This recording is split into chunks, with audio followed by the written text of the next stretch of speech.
সবাইকে জানাই শুভরাত্রি। আশা করি সবাই খুব ভালো আছেন। আমি মোটামুটি ভালো আছি। খাওয়া দাওয়া হয়ে গেছে, এখন শুয়ে পড়বো।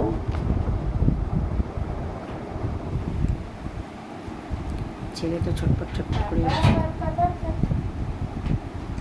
সেফটি পিন আনবি না বাবাই? জানলাটা বন্ধ করে দে। খাওয়া হয়ে গেছে। যাই হোক, অ্যান্ড টিম্পল যা হয়েছে হোক, জানলা বন্ধ করো। তুমি এইটাও ভালো করে পারোনি। কাট করো করিনি। যাই হোক, বাই। সরি। সবাই খুব ভালো থাকবেন। এই লিচু খেয়ে অ্যাসিড হয়ে গেছে। আর সবাইকে খুব ভালো রাখবেন। বাই। আমার ভিডিও দেখবেন, আমার পাশে থাকবেন। কি ভিডিও করছো তুমি? কাটো বন্ধুরা, একটুও লাইক দেবে না এই ভিডিওটায়।